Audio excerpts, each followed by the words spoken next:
Chapter 15. I made use of the gun the very next day. My sprained ankle had healed, and I'd started to cut down the dead garden plants. I was taking a rest on the porch step with a cup of water, watching Nellie root for acorns at the edge of the clearing, when a squawking fuss among the chickens turned my gaze toward the tracks. They were scattering in all directions, and a strange man was holding one by a leg. I'd worried about protecting the chicks and hens from hawks and owls, foxes, coyotes, raccoons, dogs, and other animals, but I hadn't considered a human thief. I yelled, but he tucked the chicken into a burlap bag without looking up. Jamie had left the shotgun against the wall, just inside the door. It took 2 seconds to raise it to my shoulder and pull back both hammers. I yelled again, "Drop it or I'll shoot!" He stopped but did not drop the bag. I hurried into the yard, angry enough to go closer for a better shot. He looked faded and rough, like all the workmen I'd seen on the log trains. He let the bag fall to the ground. I watched the chickens spurt away. "Didn't know nobody lived here," he said. "You can put that gun down. I ain't gonna hurt nothing." I braced my feet as Jamie had directed, but my arms were tense and near to shaking with the weight of the shotgun. "You're a liar and a thief. Get yourself gone before my husband comes back. He'll not give you a chance to get away." The thief hesitated, glanced around the clearing, threw up his hands, and turned toward the tracks. I followed as far as the track, and though the gun strained my neck and shoulders, I kept it raised as he walked downhill. I didn't lower it until he disappeared around a curve. After that, I was too weak to do anything, and I spent the next hour in the cabin with the bar on the door. He might come back. There might be others. And what might happen if I dropped him or someone else to the ground, shot full of holes and bleeding? The probabilities made me sick. I kept looking at the shotgun propped by the door, and when I heard a thump on the porch floor, I grabbed the gun and peered out the window. Then I set the gun down and opened the door. A horse stood by the porch. Russell dropped another sack, looked up and mumbled, "The rest is out there by the hog lot. Tell Jamie I'll be here on Saturday." He was coming again on Saturday? "Stay and have a bite to eat," I said. "I'll get a drink at the spring house and be gone." He looked around. "I guess this place ain't so bad." "Jamie has worked hard," I said. Russell stared at the wild morning glory vine I'd pulled up in the garden and replanted at the corner of the porch. In the garden it had wrapped itself around corn stalks. Now it vined up a roof support. He set another bag, this one ragged and nearly empty, beside the others. "This here is from home." "I'm surely grateful," I said. The bag held a few dozen apples, red ones. "I'll make a pie for Saturday when you're here." Russell didn't nod or say anything else, but oddly, his brief visit went a long way toward easing my morning's fears. It would be something new, having him here with Jamie and me on Saturday, and though I was still half afraid of him, I looked forward to having a guest. My 4 little chicks proved to be 2 hens and 2 roosters, and there was a good chance the hens would produce new broods in the spring if I could keep them alive till then. Each evening I shelled a few grains of corn in the chicken coop to draw them inside, then locked them in for the night. Next year, if I had a bigger flock, I'd need a much larger corn patch. Jamie had cut the corn stalks and we'd tied them in 6 shocks, with the ears husked, so they'd continue to dry. The ears had filled out nicely, but there weren't many, certainly not enough to feed Nellie all winter, nor the chickens either. She'd been ranging farther and farther under the trees, eating acorns, and she was getting fat.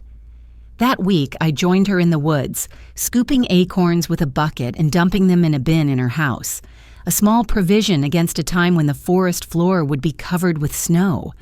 I thought all week about whether or not to tell Jamie about the thief, and finally decided there'd be no benefit in it. He'd be angry, but he'd say lots of people were on their own, like me, and we all needed to keep a lookout. I did tell Jamie about his brother's visit. "Russell said he's coming today. Did you know?" He shook his head. "Did he say what for?" "Maybe just to visit?" Jamie laughed. "Likely he wants something." Jamie was digging a winter pit for our potatoes, and I'd just taken the pie from the oven when Russell arrived, his horse carrying bundles of thin wooden strips. Jamie stopped digging and walked to the chicken house, where Russell was unloading the bundles on his horse. The next time I looked out, the two of them were coming from the woods, carrying large rocks. They did that for more than an hour, laying the rocks near the chicken house. It looked to me like Russell had come to build something, but no one had said what it was to be. I'd let my second crop of runner beans dry on the vines, then had pulled the plants and laid them on the roof of Nellie's house. To keep myself busy in a place where I could see Jamie, I dragged the vines to the porch. Then I sat on the step and pulled off the pods, shooing Nellie away. She could eat the vines, but I intended to hang the dry pods inside for wintertime meals. While I worked, I watched Jamie and Russell begin a narrow addition to the chicken house, a slatted room for corn. I could see it might be fine for the future, but this year, our corn would barely cover the floor. I couldn't hear what they said, but I heard the tone of their voices, often raised in anger. After lunch, Russell left for home, and I had Jamie to myself again. Between them, they'd devoured the pie. The old fool didn't ask if I wanted a corn crib, just went ahead and started it, and it all had to be done his way, Jamie said. The crib was not even half finished, but I admired it. They'd built a floor on pillars of rock topped with squares of tin. Jamie said the tin was to keep rats from climbing up the sides. I didn't ask if he thought Russell would charge him for the wood and tin he'd brought. If Jamie had thanked his brother, he'd done it where I couldn't hear. "We're going to have to put up with him next Saturday," Jamie said. "He's just like Pa, thinks I can't do nothing on my own." "He admires what you've accomplished here," I said. "Russell said that?" He said it kind of to himself. It was something like, "The place looks good." Secretly, I wished Russell lived closer. It would be good to know I could go somewhere if I needed help. He might be dependable, even though he didn't like me. Russell showed up again the next Saturday and was already working on the crib when Jamie jumped from the log train. "Can't get rid of him, I guess," Jamie said. "You better go ahead and bury the potatoes so I can help on the crib." I'd already buried the potatoes, spreading them in the pit between layers of dirt and dried grass. I'd also finished cutting down the garden and had opened the gate so Nellie could root there. My chickens had followed her, pecking bugs from the dirt she turned over. "Maybe there's something I can do to help you and Russell," I said. "Maybe there is, but he won't like you hanging around." Disappointed, I returned to the house. Jamie and Russell appeared to get along better that day, and when I fed them dinner, Russell seemed almost congenial, though still he said nothing to me. There'd been enough apples for another pie, and this time I put aside a small slice for myself before setting the pie on the table. Since we had only 2 chairs, I ate my beans, bread, and pie later. After Russell left, Jamie and I sat on the porch step. Nellie seemed wary of Jamie and kept her distance when he was home. Instead of coming to lie beside me, she spread out in her hog lot. "That pig's near to butchering size," Jamie said. A shock went through me. "She's not for butchering." "Not right away, but in a couple of months. Like some fine Saturday in December. Russell will come and help." "No. No, you don't want Russell to help?" "No, we'll not butcher the pig." My voice shook. "I'm keeping her. We'll raise our own pigs. That's why we got a sow, right?" He put his arm around my shoulders.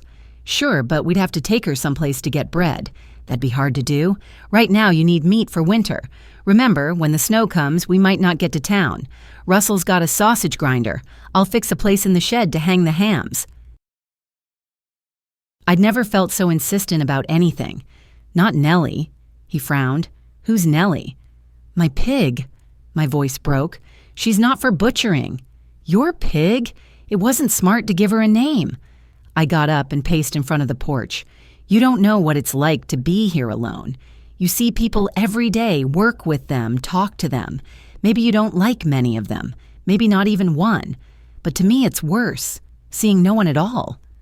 "Calm down now," he said. "Lots of people live alone and hardly ever see a soul. Russell does all right." "Russell?" "I'm not like Russell, and you're not either. You wouldn't like it, living here by yourself. I need Nellie." "You need a pig," he laughed. "I need somebody." "A pig don't talk," he said. "She's a comfort." I hated myself for crying. certain it made me look weak, certain that was how Jamie thought of me. Get hold of yourself, May Rose. You know I want what's best for you. I pressed my lips together.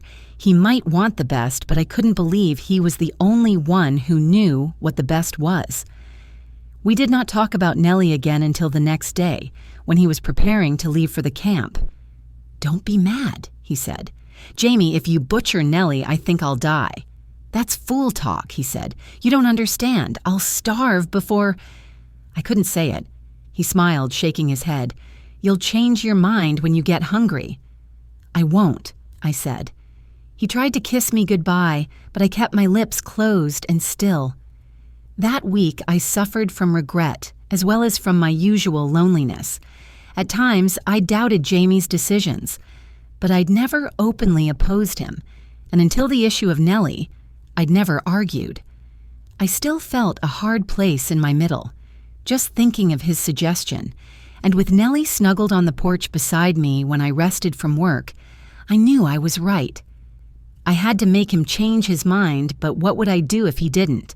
A week apart was not quite enough to make us forget our disagreement, and the next Saturday our greeting was strained. Going to Russell's, he said, soon after depositing his bag of dirty clothes on the cabin floor. Me too? Not this time. Will you be back tonight or tomorrow? Tomorrow, he said. Just like that, he was gone, and he'd taken the shotgun. I hated this division between us, but I could not give in. Jamie returned on Sunday just in time to catch the supply train back to camp. He picked up his bag of clean clothes. Me and Russell got a deer, he said. He'll dress it out and bring your half over. If you don't know how to cut it up and dry the meat, ask him.